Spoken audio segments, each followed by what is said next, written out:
In the UK, around 1.6 million people are unemployed. I've tried applying for every job around the area.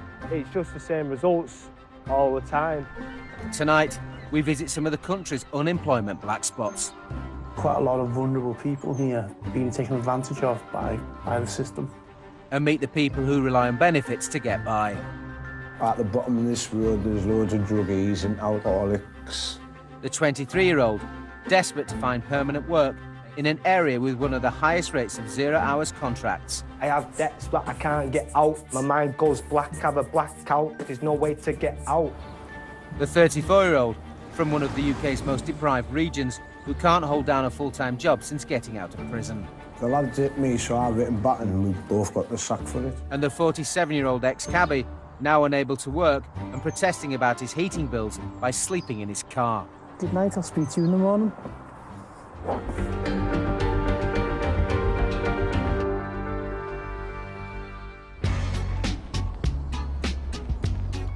In the northeast of England, Teesside is one of the hardest places in the UK to find work.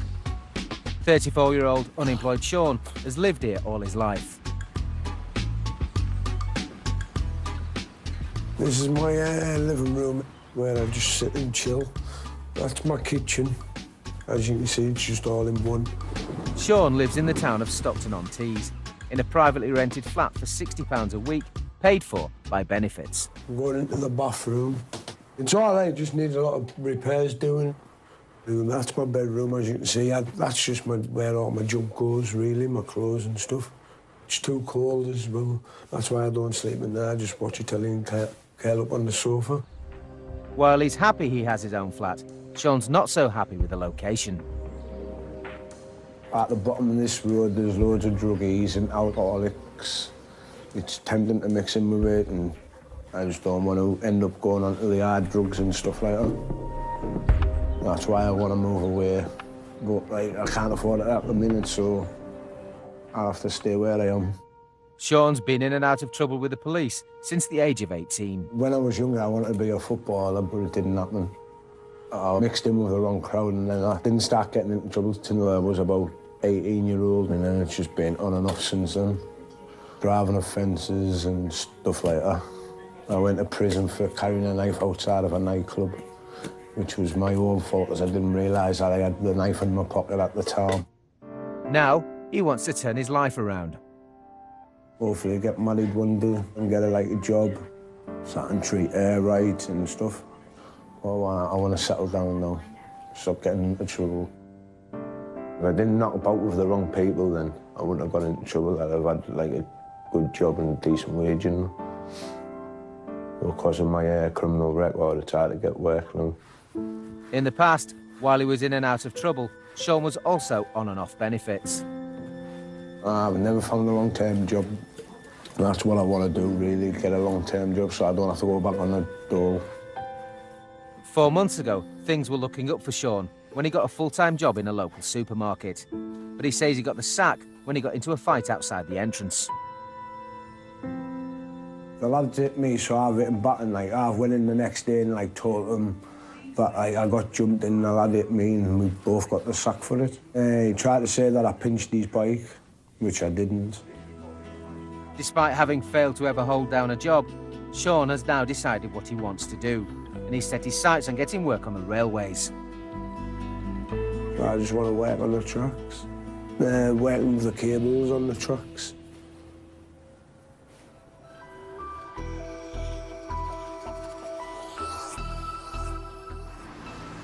The North West has the UK's second highest number of people employed on zero-hours contracts. In Ashton-under-Lyne, on the outskirts of Manchester, 23-year-old Liam has been in and out of zero-hours contracts and on and off benefits since he left school. Currently, out of work, he's desperate to find a stable job. I've tried applying for every job around the area, including up the main roads, into main town, and it's just the same results all the time. But I'm not going to go without a fight. I'm going to give it everything I've got to basically get a job where I can stay in and know I've got a regular income, basically. 0-hour contracts mean Leon doesn't get guaranteed work when he is in work. When I get a job on an agency, I think, oh, it's my time to get my head down and work now. And it's 0-hour contracts, which I've signed for. I know I'm fully aware, but I don't understand how I can still be getting sent home 13 hours a week, which I'm expecting to at least 40 hours a week. So that's where it does mess me up a lot. He's in over £1,000 of debt, having found it difficult to manage the bills because he's never had a regular wage. The main debts is my rent arrears, council tax and my water bills. I've been fighting to pay them off, which has been very difficult for me. Leon was born and bred in Ashton-under-Lyne and lives in a one-bedroom flat. Almost a third of the crime in the area is antisocial behaviour. I haven't got many mates because they've all took the wrong roads. They're on a lot of like legalised spice and stuff. I don't want to go down that path. And the only decent mate is Daniel here next to me.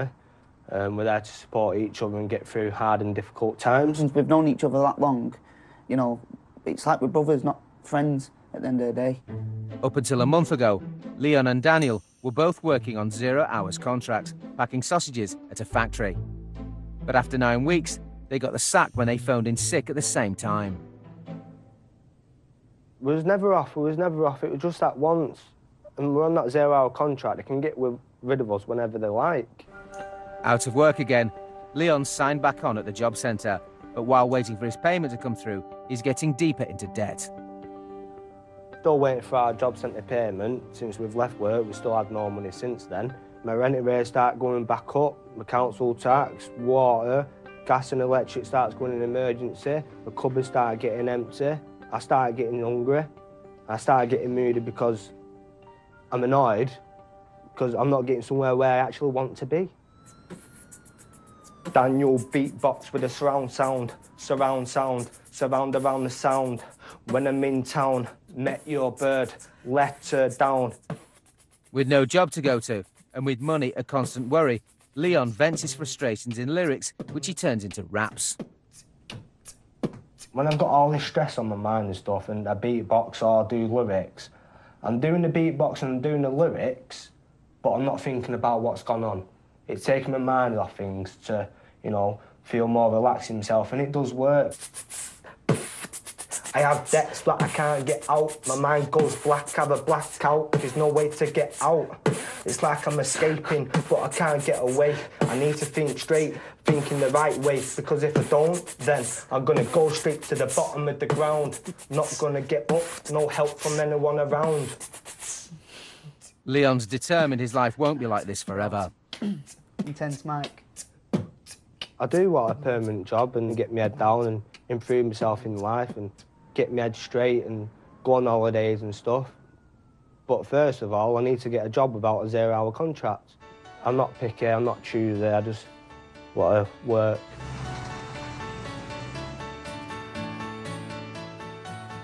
Knowsley in Merseyside, the second most deprived local authority in the whole of England. Stupid kid. It's home to proud Liverpudlian Mark. Liverpool's always been about the people, not about corporates or nothing like that. It's always been, we're there for the people and we support the people. He's a former taxi driver and history tour guide who's lived in Liverpool all his life. I used to love doing the minibus history tours around Liverpool and showing them the hidden gems that the city has got and the diversity we've got within our history. Mark suffered with poor health for over 15 years, including sciatica, diabetes and mobility issues. But 3 years ago, an angina attack forced him to stop working, and he's relied on unemployment and support allowance ever since. Initially, I lost my licence. The DVLA intervened and took it off me. They've reinstated it all. But at this stage, it's medical reasons why I can't return to work. He lives on the top floor of a 15-storey tower block. But the lift only goes to the 14th floor. And he struggles with the one flight of stairs to get in and out of his flat. The biggest issue I have is going up because I'm putting pressure on my hip, and that's where it's quite painful. He's desperate to move into a lower floor flat, but says the housing association aren't helping. It's an empty property. It's been empty for a couple of months, but I'm not allowed to have it. That house would make a major difference to me. Sometimes he's in too much pain to walk the stairs and is left housebound. And it's quite often days when I can't get out. I'll just sit and just look out. And the views are, you know, you pay a lot of money for them. I love the area. It's peaceful and the people are really nice. It's just the location of the flat, unfortunately, for me, doesn't work. As well as struggling with the stairs, Mark's having problems affording the heating system since the Housing Association installed a new system. I'm on ESA. I can afford £20 a week towards the heating. If I needed to put it on, so I had the heating on full time, I'd need 50 to 60. And I haven't got that type of income. We're sitting here with woolly hats on and woolly jumpers, and later on the blanket comes out, you know. He thinks the cost of the new heating system is too high, so to draw attention to the issue, he's staging a protest by sleeping in his car. This is what I would do often evening times, just to try and get the directors to come to a table. So I'd normally get into my car, make sure I'm covered up nicely, and it'd be good night. I'll speak to you in the morning. Anybody got a spare teddy bear? But the demonstration didn't go as well as he'd hoped. It was hard to sleep in the car. It was really cold. Liverpool Echo actually came down, took some photos, and on the second night I did it, I actually was taken away by ambulance. I was in hospital overnight. They then warned me not to, so I've actually backed down from it on medical advice. Coming up, Sean's got onto a course which could lead to his dream job. But is he too sick to go? I've got a toothache. I was going to phone up saying that I couldn't go because I've been up all night with my tooth. Leon's preparing for the month ahead without an income. But that's just to keep us going if we haven't actually got anything to eat, or a lot of electric, you know, 5-10 minutes in the microwave. And Mark's hitting the roads again to see if he's still got what it takes to be a tour guide. One of the most historic things in this area is this is where he used to film Brookside. That's terrible for a cab driver, isn't it? I took an early turn.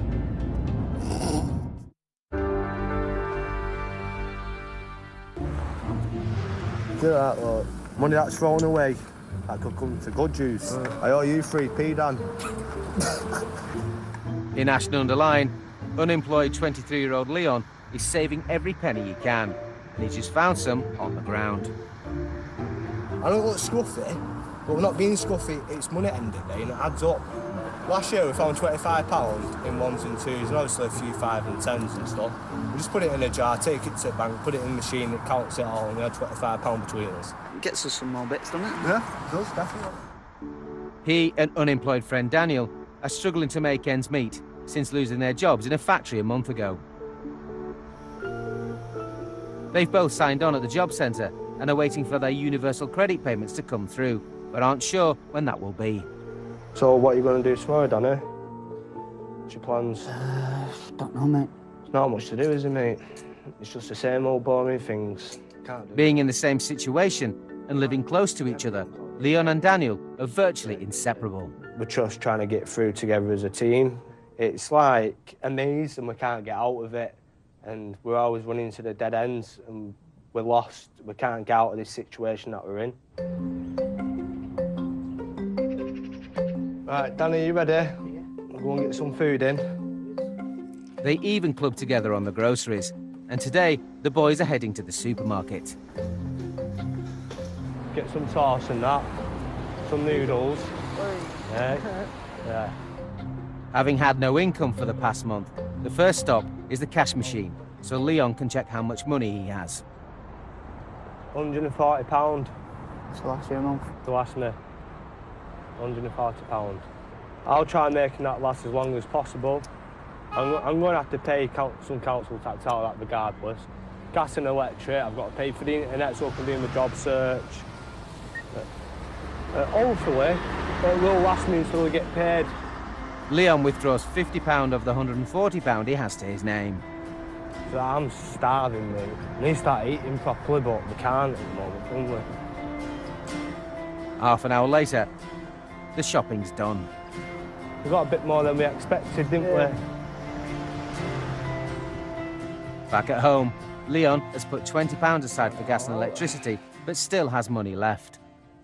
I haven't actually spent the full £50. I've still got £10 left over.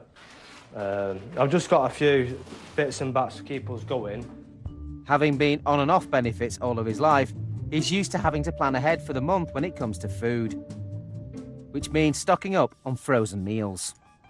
This is like for when we're hungry and we actually ain't got nothing in. Like end of the month we'll use stuff like this. But that's just to keep us going if we haven't actually got anything to eat. Or a lot of electric and it's, 5-10 minutes in the microwave. In Knowsley, Merseyside, Oh, that's good, that's in there. 47-year-old Mark has been living off benefits since illness forced him to stop working as a cab driver and tour guide 2.5 years ago. Some fruit. He says he'd love to get back to work, but feels that because of his health, it may never be possible. Tuesday, isn't it? Couldn't remember the day then. Thank God I've got letters on for the days. So it's just some medication and then put in here. Because of his multiple illnesses, leaving the house has to be a carefully planned operation. I need to take a back support for a case of putting back out. And also, you got to take my stick, which I can put in my rucksack. It's collapsible. It's not a gun, honest. And that's what I need to go out every day. Can't go out without it. Today, Mark feels well enough to leave his 15th floor flat. Some days on this lift, there's an half tickets down. He's taking a drive around some of his old tour routes. I've done it for a lot of years, 26 years. It's a job I would love to return to. Anything to do with history, Liverpool. I'm the guy there. I'd love to do it. One of the most historic things in this area is this is where he filmed Brookside. The houses are still there, you can actually buy them. I'm not sure how much his Jordashes went for, where he got the free body under the patio. But he's a little out of practice. Close the section up. Okay, I can't get to it no more. It has been a couple of years and we've changed the layout. Used to be able to get into it, not to worry. Being a born and bred Liverpudlian, Mark has a range of landmarks up his sleeve. The tower is actually the world's first skyscraper. So many city firsts. The list is quite extensive. Everyone knows, of course, Liverpool's famous for the Beatles. So chocolate eclair was invented just down there. Despite still knowing the job, Mark says his health problems make returning to work seem almost impossible.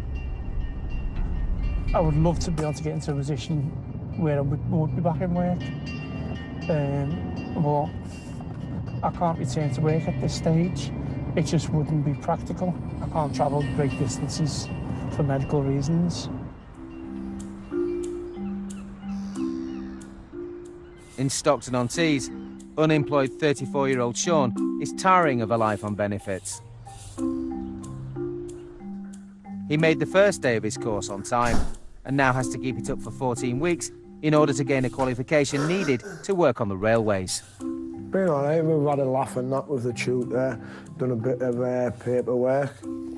That's all the colours what I have to study and work with. Is the American version of the colour codes and the British colour codes. As you can see, it's just the different things, different colours.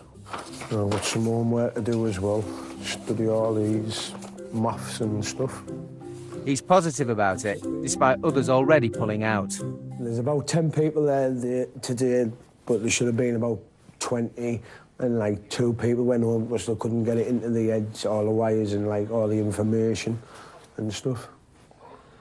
I just hope I do pass. This isn't the first course Sean's been on.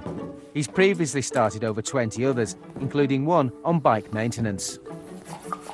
I was on a programme with the job centre before. It was called Cycle Task Force, where they help you ride bikes and fix them. It saves me money on bus fares and stuff like that. Despite learning how to fix bikes on the course, Sean hasn't considered doing it for a job. I've never tried trying to get a job in a bike shop. Not many bike shops around, do you? Sean claims £557 a month in universal credit, but it's been almost a month since his last payment, and he's been struggling to get by. Today, it's benefits payday, and Sean's heading straight to the bank. Out of his monthly benefits, Sean owes his landlord £230. My landlord's office is just here, so I'm going to go in and pay my rent.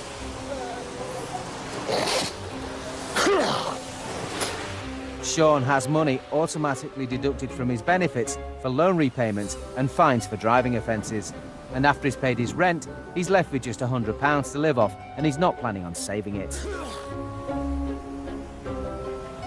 I'm going back to the bank to draw the rest of my money out because I've got a limit at the cash machine where I can only draw so much out.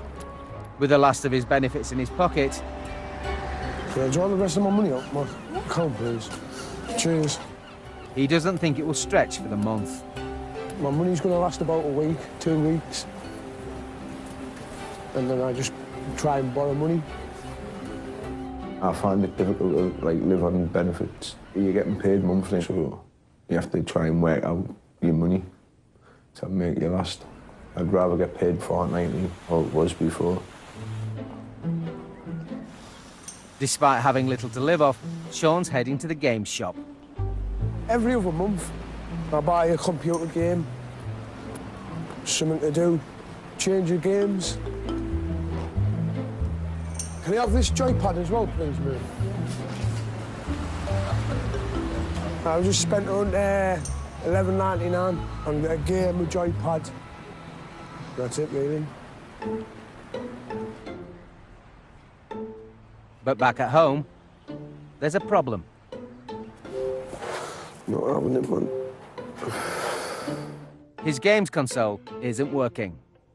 I've only just got it off a mate. My friend gave me it downstairs. He can't use the games or gadgets he's just spent 10% of his monthly budget on. He said the heads need cleaning or something to do with the heads. He plans to use his next month's benefits payment to get it fixed. Probably be expensive. Wait until I get paid next so I can take it to the shop to get mended. Annoying. Very annoying.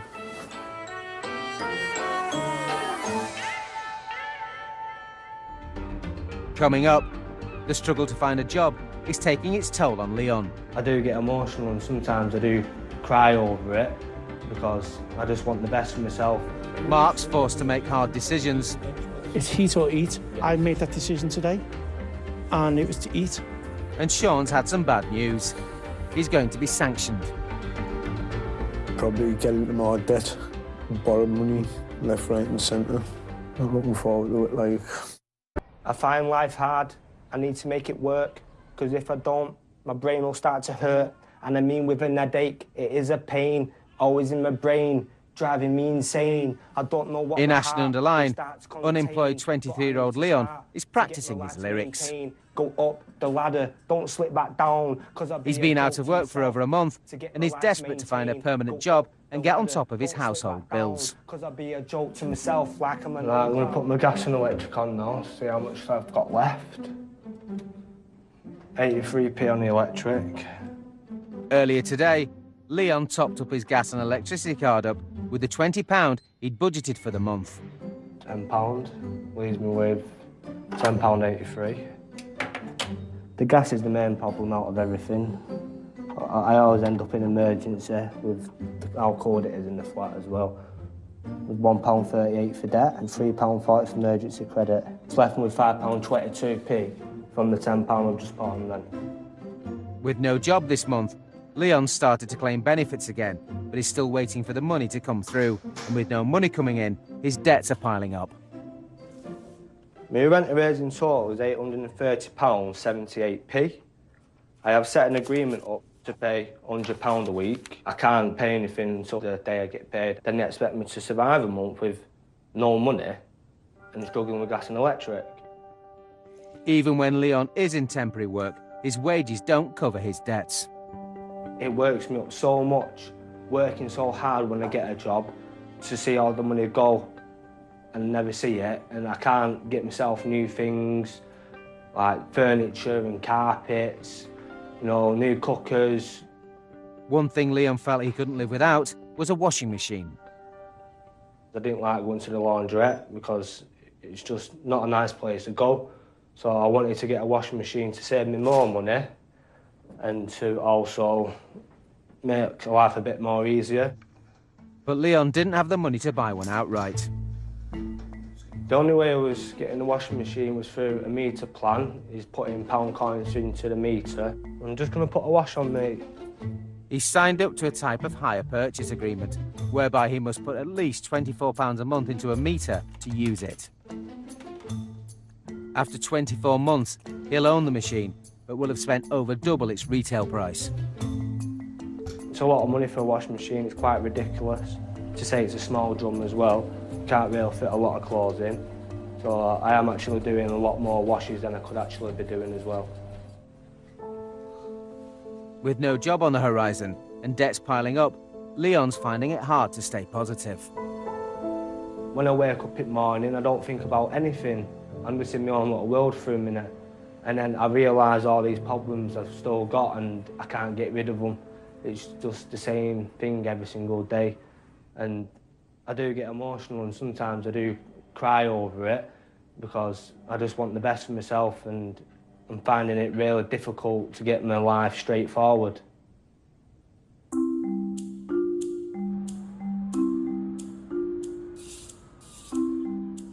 Back in Knowsley, 47-year-old Mark has been struggling to afford to use the heating system installed in his flat by the Housing Association.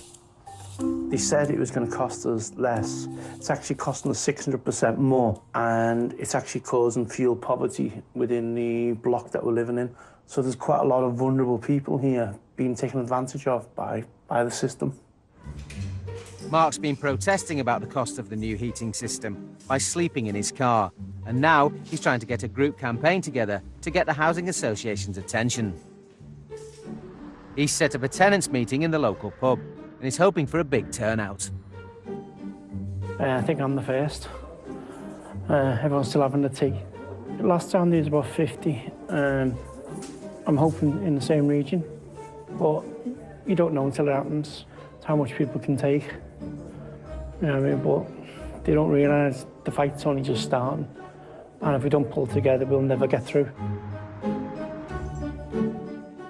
After half an hour of waiting, only 4 people have turned up, but they take no time in getting started.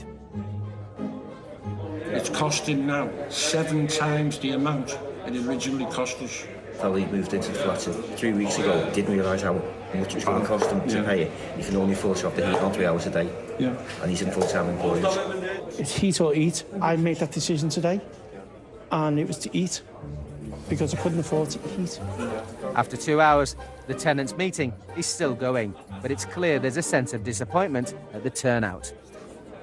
A lot more people didn't come. So they're just giving up. And unfortunately, not everyone's going to give up. In Stockton-on-Tees, unemployed 34-year-old Sean has recently started a telecommunications course, hoping it will lead into his dream job of cable engineering on the railways. But after 2 classes, Sean's finding the workload overwhelming. The course is getting a bit harder and I'm just trying to get it all into my head. I've done my maths and English test yesterday. I hate doing tests and stuff like that. We were doing how to do the formal letters and cover letters and, yeah. People have quit the course already, but Sean's adamant he won't be one of them. There was another 2 dropped out, so there was only about 6 of us yesterday. I'm not going to drop out, I just want to get it over and done with and see what I can pass and just get my qualifications.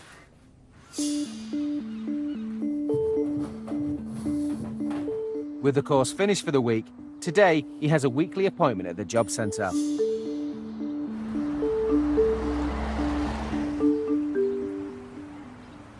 Half an hour later, the appointment's over, and it hasn't gone well.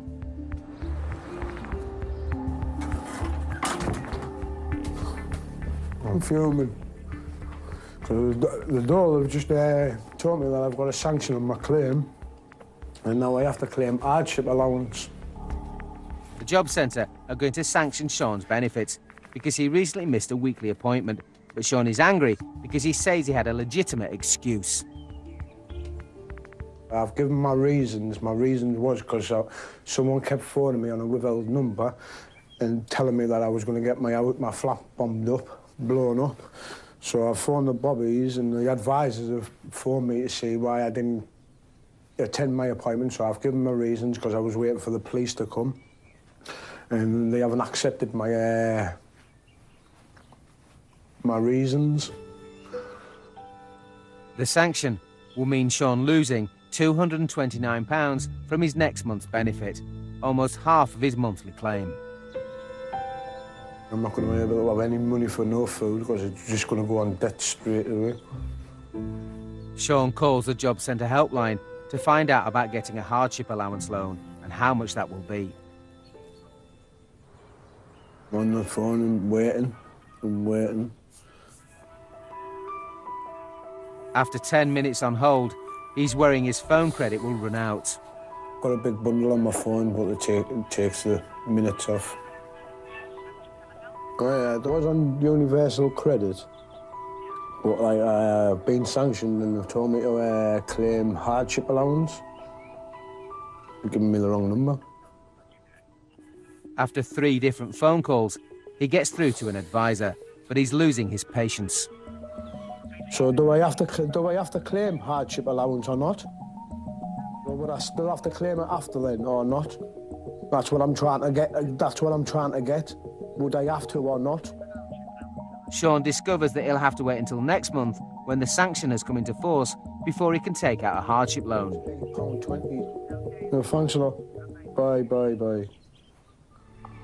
He won't know how much the hardship allowance will be until then. Very worried. Probably get into more debt, borrowed money, left, right and centre. Not looking forward to it, like.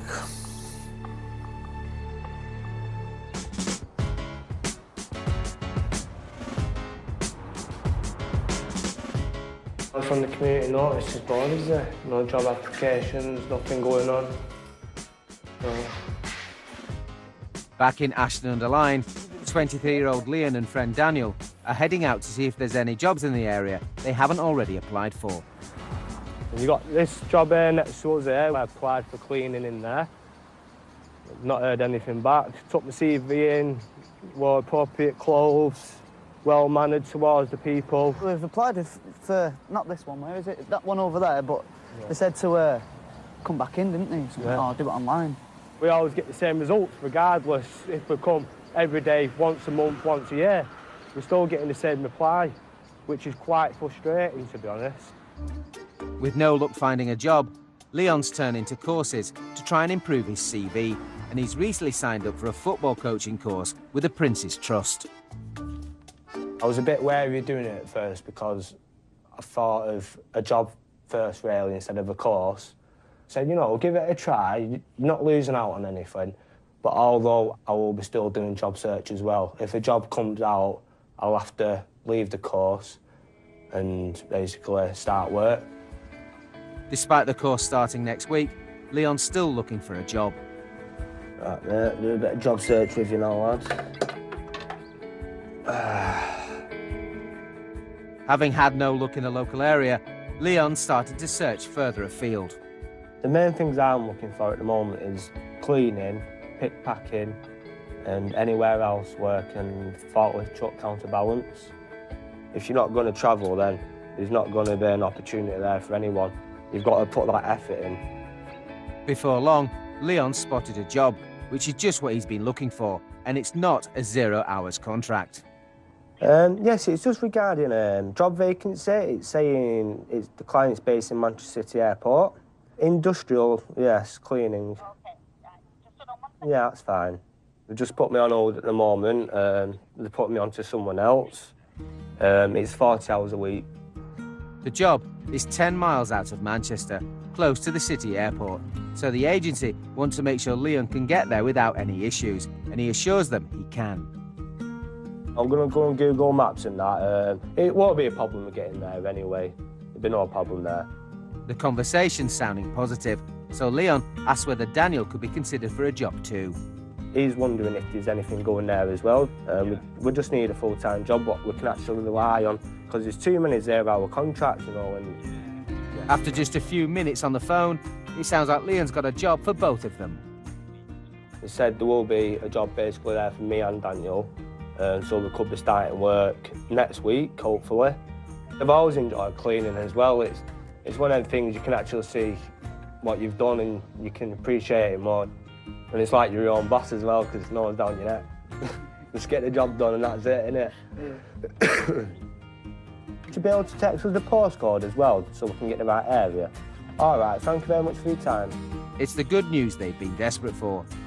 They could be starting permanent jobs as early as next week. Hey, Danny, respect, man. Respect. We always do this as a team. We do, don't we? We always do things as a team. In, out of work, and hopefully this time it'll be in work and stay in work. What do you reckon, mate? Yeah, good. With the job on the cards, it's time to carefully plan out their route. Obviously from there, we'll have to get another box.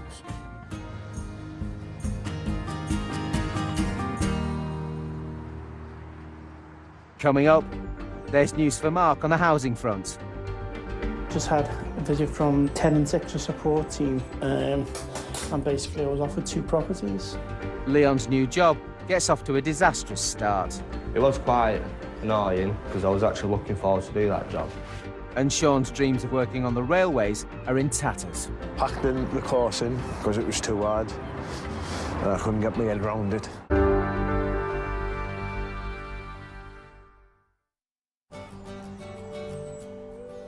In Knowsley, as well as struggling to afford the heating, 47-year-old Mark has been struggling with the stairs to his flat and says he's been asking his housing association to move him to a lower floor for the past 2 years. I'm at the stage where I want to move, I need to move, but I've got somebody saying I'm not allowed to move. But today, he's had some good news. Just had a visit to the tenants extra support team, and the home visit was very positive. And basically I was offered 2 properties. A bit more paperwork to be done, but the principle is it's in motion, and hopefully within a month the move will happen. The 2 flats suggested are both on floors with direct lift access, meaning Mark wouldn't need to climb any stairs. I'm actually blowing out the water. It's only been a 2-year battle, like. I've been told where the properties are, and want to go drive around and just see what I genuinely feel about the property, the area where they are. The flats are in a different tower block, but they're still within the same estate that Mark lives on now. It's only less than half a mile. It's to keep me in the community I want to live in. So these are the blocks. It just feels the same as where we are. I'm aware of a few people within these blocks anyway, so I'm not going to a totally alien place. The heating issue will still be a battle for Mark, but he's excited about moving to a block where there's a centre for all the residents to meet up. In the hub of this, they've actually got a community centre, which we haven't got at the other end of the estate. It'd be nice to have a community centre hub where you can come together with other people and try and, just have a better quality of life.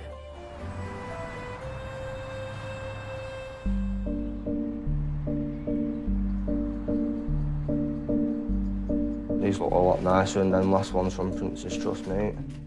Back in Ashton-under-Lyne, Leon was due to start a permanent job this week, cleaning in a warehouse near Manchester Airport. But he missed his first day. We had some misunderstanding on text messages. When Daniel got his text first, we both assumed that we'd be starting exactly at the same time as we asked for. I was actually meant to start yesterday, and Daniel was supposed to start today. It was whilst at his football coaching course yesterday that Leon discovered he was due in work, so rushed to try and get there. But the route he'd planned was from home, not from the course. From the City Stadium, we had to go all the way up to Manchester Airport, so we had to get 101, which took us nearly like 3 hours, probably a bit longer. From there was a 2.5 mile walk. Not knowing exactly where to go, and now late, Leon gave up.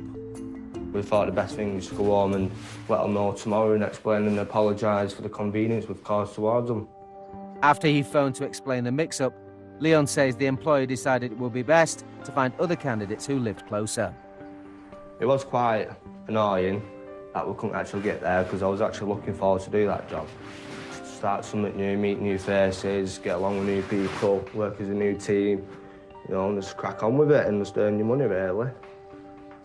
So that would have done me well to pay my rent, pay my gas, electric, food, and start gradually getting my rent arrears down and my council tax and water bill as well.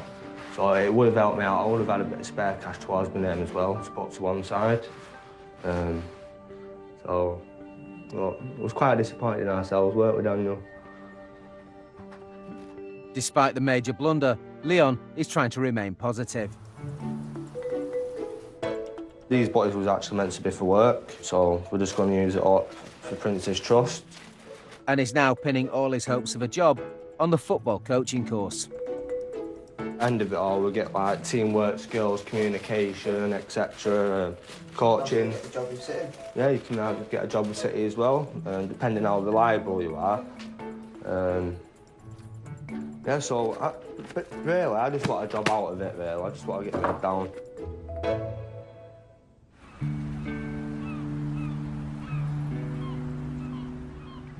In Stockton-on-Tees, Sean's had some good news. He didn't get sanctioned after all.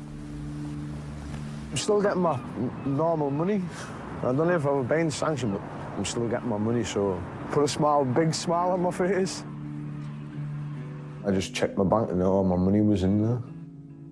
So I didn't phone up and ask him why, so I just left it as that. After only 6 weeks on the cable engineering course, he's quit. I packed the course in because it was too hard and I couldn't get my head around it. It was a bit easier than I probably would have stayed on the course. His dreams of working on the railway tracks are over. But Sean's still convinced he'll turn his life around soon. I just need a woman now in my life, build a bigger picture in my life. I've got a date this weekend, so I'll see how things go from there. Just hope it all works out for me.